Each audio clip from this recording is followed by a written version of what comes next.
Hey guys, it's B. This week we're talking about binding and all of the cool sub-things with binding and also not so cool. First off, like I usually do, I usually start with the negatives. So some of the negatives being ace bandages.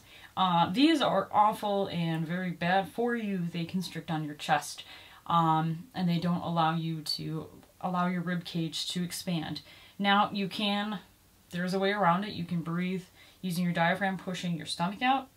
But it's, in the long run, it is the worst thing for your ribs.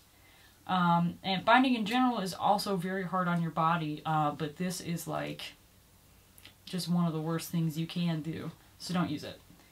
So that being said, it's like, oh, how can I get a binder? It's very difficult to get a binder for me, my parents, etc., etc. Although I always loved my binder because it would flatten me out in seconds.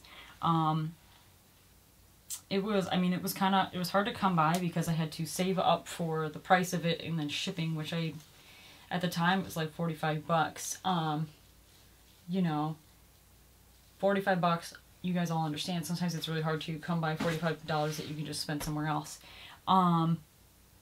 On top of that, not knowing if, like, is it going to be my size? Is it not going to be my size? Is it going to work? Is it going to be too tight, too big? Is it going to make me feel like it's not flattening out my chest, etc.? So, but the best thing you can do is getting a binder.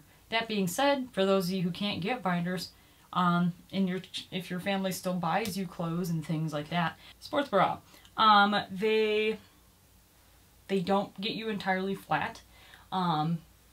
But it helps with the binding and not exaggerating them like a regular bra would.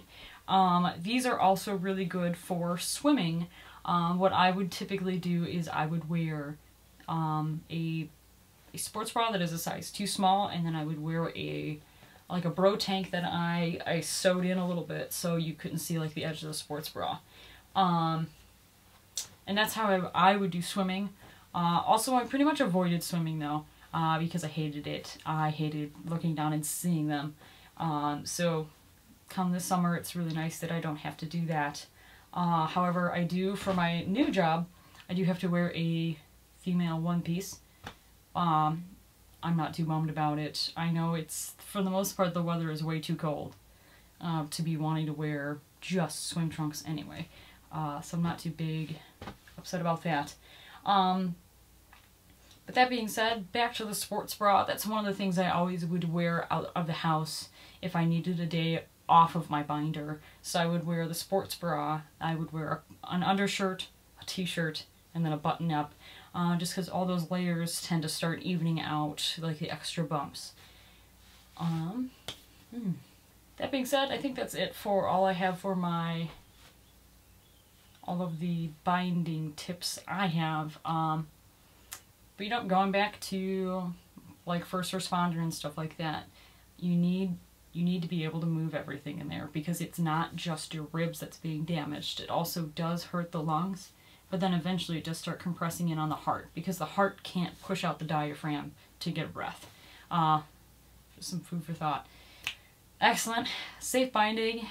I wish you guys luck this summer. Yeah, and again, do it safely. Thanks, guys.